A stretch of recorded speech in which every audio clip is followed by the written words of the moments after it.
शिक्षा को और बेहतर बनाया जा सके। इसी में 2020 में कदम उठाया गया NEP मतलब न्यू एजुकेशन पॉलिसी। तो इसी के बारे में हम जानेंगे कि आखिर ये क्या है और किस तरह से इसकी इम्प्लीमेंटेशन की जा रही है। तो चलिए सबसे पहले जानते हैं सर, ये जो न्यू एजुकेशन पॉलिसी है इसके बारे में आप क्या बताना चाहेंगे? न्यू एजुकेशन पॉलिसी 2020 में जो आई है, इसको अब धीरे धीरे हर स्कूल्स, हर कॉलेजेस को इम्प्लीमेंट करना है। आपको ज्ञात है कि UGC ने भी 1 जुलाई से अपने कॉलेजेस में NEP को इम्प्लीमेंट करने की घोषणा कर दी है। साथ ही इसी के अंतर्गत कॉमन एंट्रेंस एग्जामिनेशंस हो रहे हैं सेंट्रल यूनिवर्सिटीज़ के, जिसमें बच्चों को ग्रेजुएशन लेवल पर एडमिशन्स मिलेंगे। जहाँ तक CBSE स्कूल्स में NEP के इम्प्लीमेंटेशन का सवाल है, हमने बहुत पहले से धीरे धीरे चालू कर दिया था। अब धीरे धीरे इसको और ज़्यादा सुदृढ़ बनाया जा रहा है। इसी संदर्भ में हमारे यहाँ, जिसे आज आप देख रहे हैं कि 3 दिवसीय प्रिंसिपल्स की ट्रेनिंग चल रही है लीडिंग ट्रांसफॉर्मेशन पे। एक लीडर, एक प्रिंसिपल, एक लर्नर लीडर होता है। न्यू एजुकेशन पॉलिसी जो हमारी नई शिक्षा नीति है, आज़ादी के बाद प्रथम बार ऐसा अवसर आया है कि जिसमें शिक्षा को लेकर इतना बड़ा बदलाव होगा।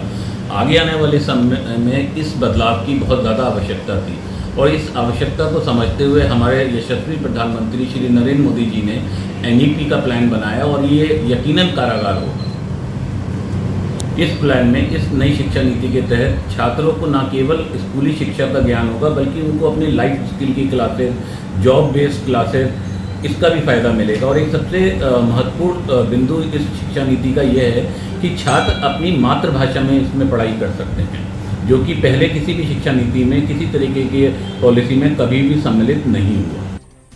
ये जो नई शिक्षा नीति आई है उसमें 5334 का जो कॉन्सेप्ट है वो पहले नर्सरी से लेके 2nd क्लास तक एक ग्रुप बना दिया है और 3rd से लेके 5th तक का एक ग्रुप रहेगा, 6th, 7th, 8th का एक ग्रुप होगा और 9th to 12th का एक ग्रुप रहेगा, जिससे कि जो स्कूल एकेडमिक्स हैं उसमें भी जो है अध्यापकों को पढ़ाने में सुविधा होगी।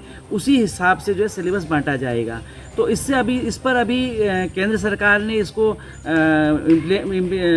राज्यों से कहा है कि इस पर अपनी प्रतिक्रिया दें।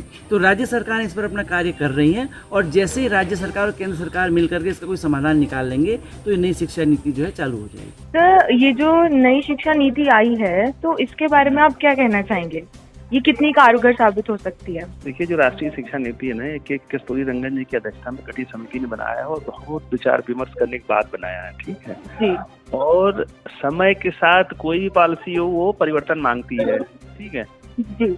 अब 91 के पहले का भारत, 91 के बाद का भारत देखें, जब आर्थिक उदारीकरण हुआ, ठीक है जी। उसी तरह शिक्षा व्यवस्था का परिवर्तन हुआ, समाज बदलता है। तो वर्तमान परिस्थितियों को देखते हुए जो भी उसमें परिवर्तन किए गए हैं वो बहुत सकारात्मक है और बहुत अच्छा प्रभाव देने वाले हैं। उत्तराखंड की खबरों से जुड़े रहने के लिए आप हमें सभी सोशल मीडिया प्लेटफॉर्म्स पर सब्सक्राइब, लाइक और फॉलो कर सकते हैं। धन्यवाद।